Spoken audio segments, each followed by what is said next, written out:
Hey, Dustin Tibbetts here, financial advisor with Jazz Wealth Managers. I got a quick one for you here today. A couple weeks ago, the government passed what's known as the CARES Act. And inside of the CARES Act, one of the things was taking money from your 401k early. So let's say you weren't of retirement age. Could you take money from your 401k penalty-free and withdraw that money, without paying a penalty? And so basically, they just eliminated that. And they said, tell you what, if you're falling onto hard times here, you could take money early from your 401k or prematurely take money out of your 401k without paying that 10% penalty. You still have to pay taxes on it, but basically they just kind of waived that and gave you a little extra time to do it. We'll cover that in a second.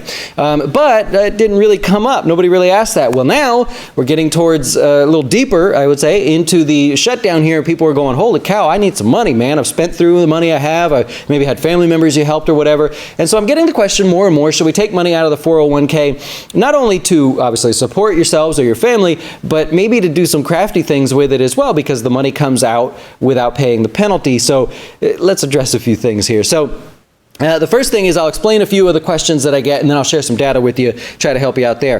Who's eligible to take out the 401k loan prematurely, 401k withdrawal prematurely if you want to do it? And it's basically anybody. If you've been affected financially, if you've been affected with yourself getting the virus, a family member getting the virus, a family member maybe got the virus and you helped take care of them, or that made you want to quarantine or something like that and you couldn't work, or your job fired you, whatever, furloughed you or whatever, then you're eligible. You can actually self-certify that you are eligible for the withdrawal. You don't actually need to really prove anything.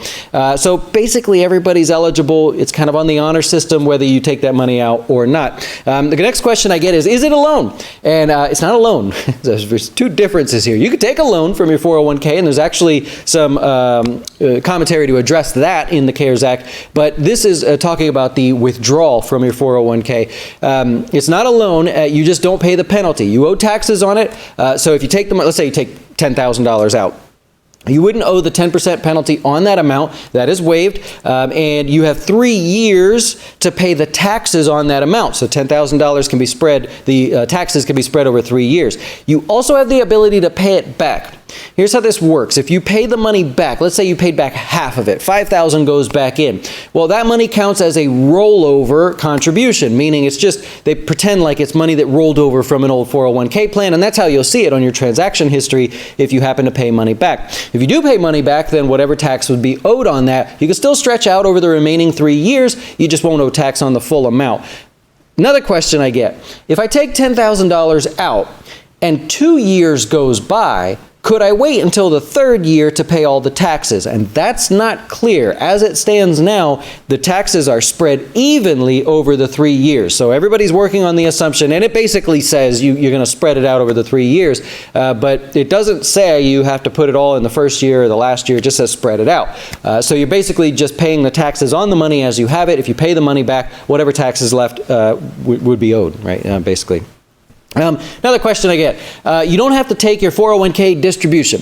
So if you're of retirement age or you have an inherited IRA and you're normally supposed to take a distribution, a required minimum distribution, or an RMD as they say, you don't have to do it in 2020. And the question I get is, should I anyways? I mean, should I take the money? Maybe it helps, I need it or whatever. The answer is if you don't have to, don't do it at all. And there's one reason why. I haven't seen anybody else mention this before, but there's one reason you don't want to do this.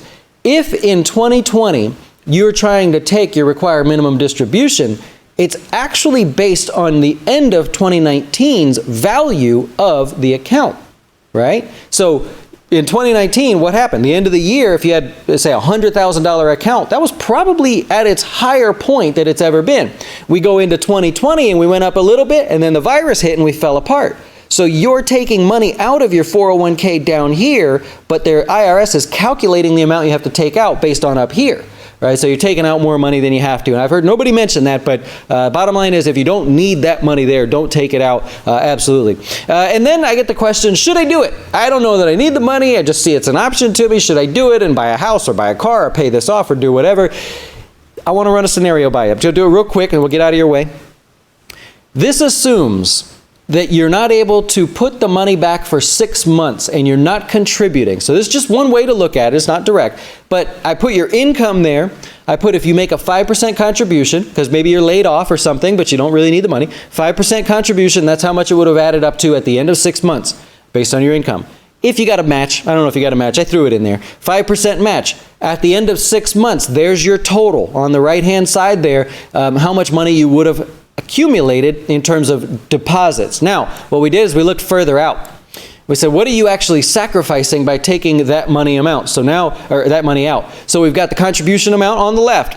We went 10 years out, and I just said 6% net return, right? This is a net return, not saying, oh, 7% is the average return. No, I'm saying 6% net after however you make your money in your 401k, because they get a little something out of the mutual funds. There's a fee. Maybe you pay something for help, or I don't know, whatever you pay, 6% net. There's the value 10 years later. Your money would have multiplied by 1.79 times. So use this number.